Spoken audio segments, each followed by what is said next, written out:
That morning, in a small coffee shop located in the town of Riverside, Colorado, no one expected that they were about to witness a moment that would make the entire room fall silent. The elderly man with silver hair, a thin frame yet still standing straight, wearing an old cap embroidered with the words USS Theodore Roosevelt, walked in at exactly 8:15 a.m., just as he had for more than 10 years.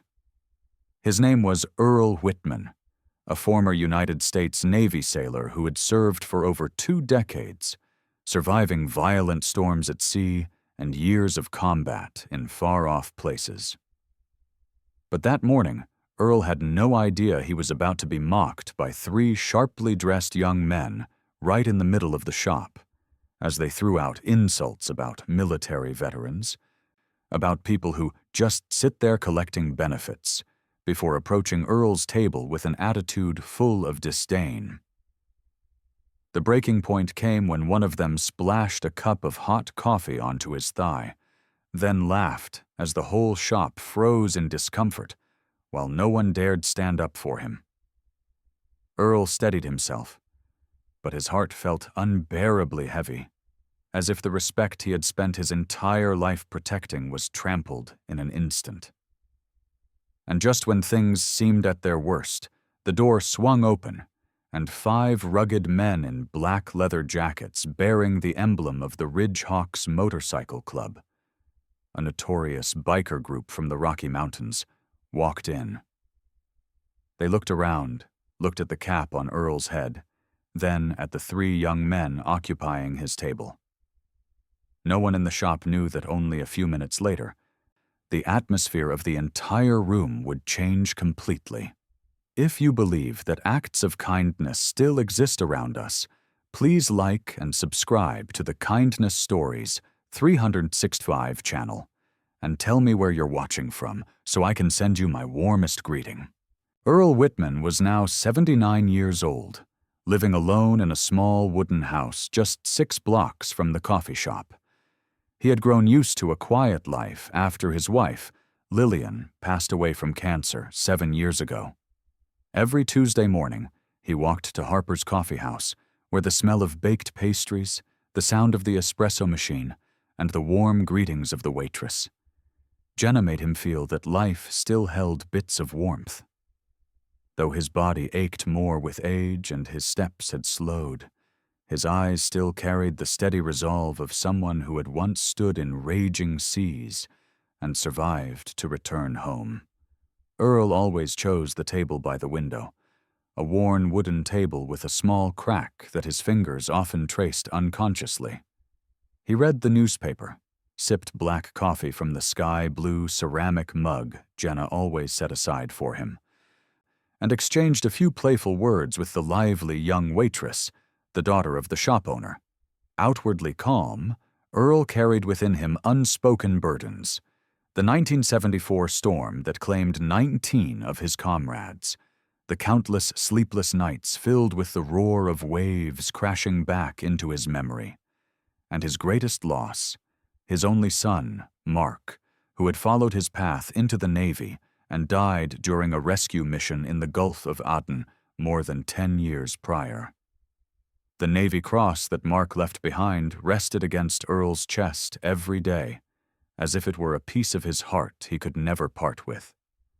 That was why, this morning, when the mockery from 3 young men echoed through the room, Earl did not respond with anger, but with a deeply rooted pain.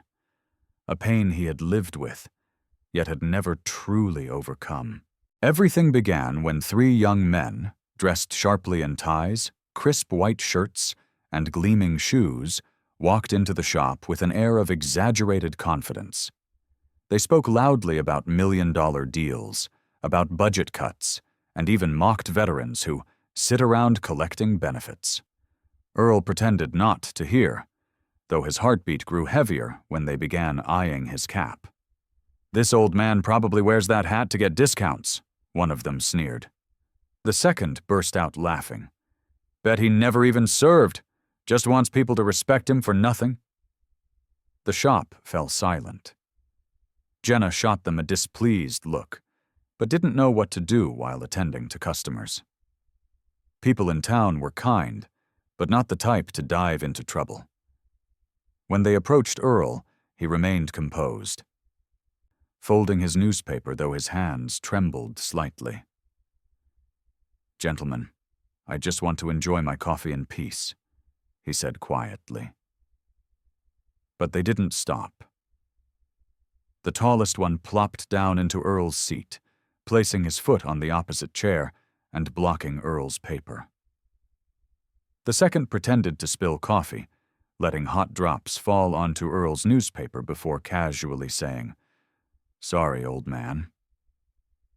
The third even took out his phone to record, loudly declaring, "A fun day messing with some veteran grandpas."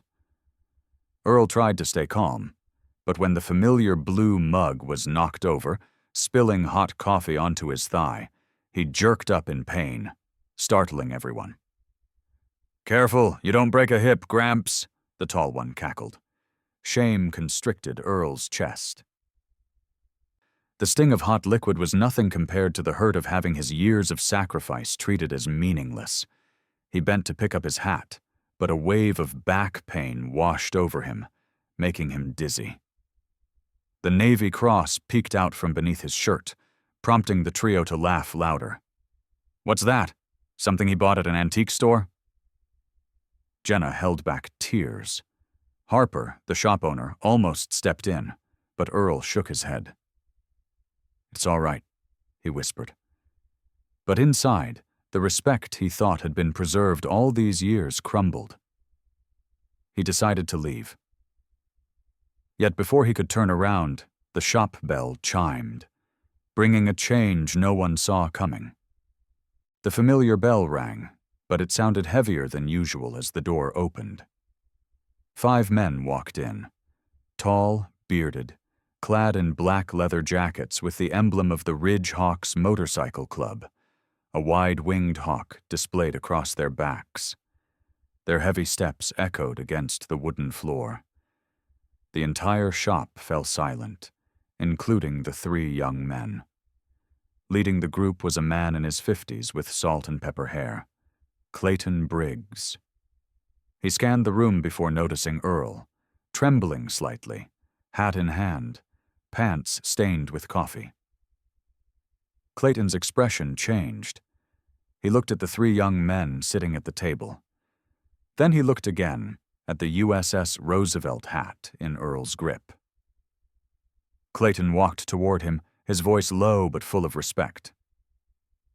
"Roosevelt sailor?" Earl nodded.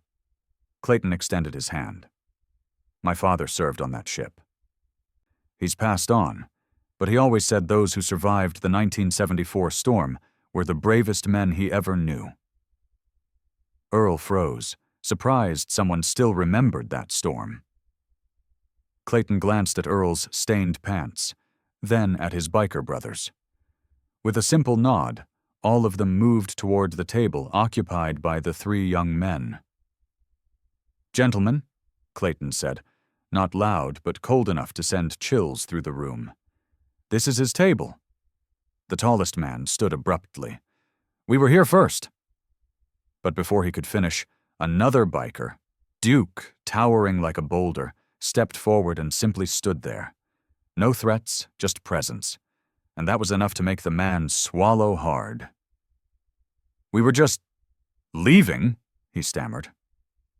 The 3 backed away to a corner table near the door, faces flushed with embarrassment. Clayton pulled out a chair, wiped it clean with a napkin, then said, "Please sit, Chief." Earl, overwhelmed with emotion, slowly sat down. Clayton signaled to Jenna, "A fresh cup for him, and an apple pie. On us." Jenna nodded, eyes glistening. The bikers gathered around Earl like a protective circle.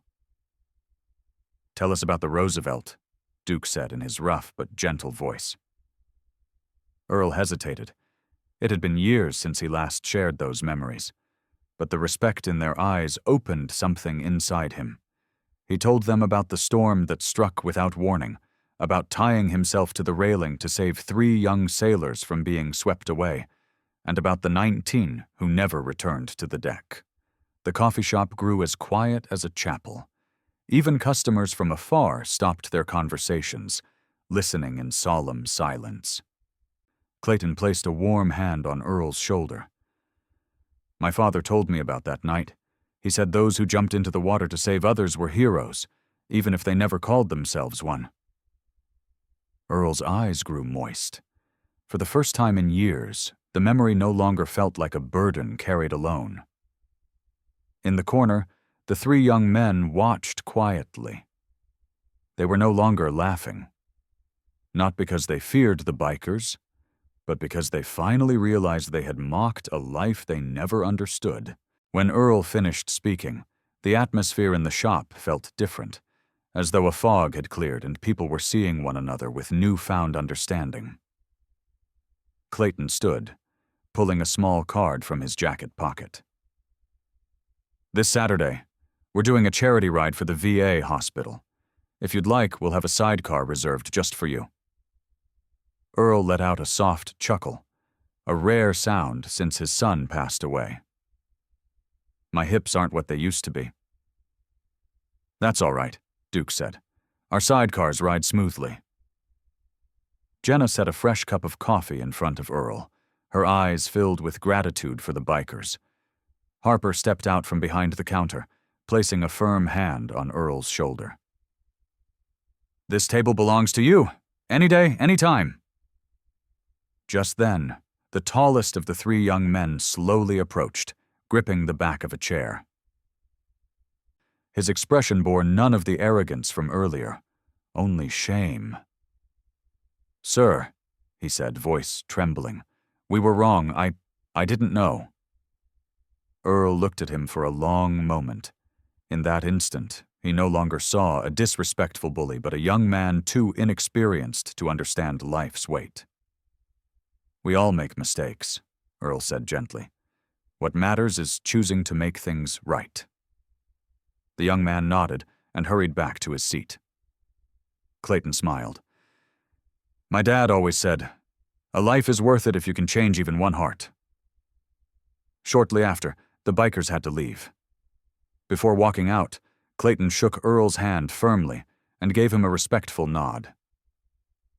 "See you Saturday, Chief." Earl rose and returned the sailor's salute, and Clayton responded immediately with sincere respect. As they exited, the entire shop seemed to brighten. People nodded at Earl, and others offered warm smiles. A couple of parents leaned down to tell their children, "He's a real hero." And for the first time in many years, Earl felt something he thought he had lost forever: respect. That day, Earl walked out of Harper's coffee house with a sense of relief he hadn't felt in years. It wasn't because the bikers stood up for him, nor because the three young men apologized. What moved Earl most was that the little coffee shop he had visited for 10 years had become the place where he rediscovered faith in kindness. Life often makes people indifferent, afraid of trouble, and afraid to speak up for others. But a single courageous act, a timely word, or even a respectful glance can completely change how someone sees the world. That day, the Ridgehawks did more than return Earl's usual seat. They restored his sense of being seen, valued, and remembered. Not because of painful memories, but because of the courage and sacrifice he had never boasted about. And they reminded everyone in the shop that kindness, even when it comes from those who look the toughest, can be the light that guides hearts that seem to have grown cold. If today's story touched you, take a moment to think about those who have quietly sacrificed so we can live in peace. And if you want to continue hearing warm, human stories like this one, please subscribe to Kindness Stories 365, hit the like button, and share this video with someone who might need a little kindness today. Don't forget to leave a comment telling me where you're watching from. I'd love to greet you in the next video.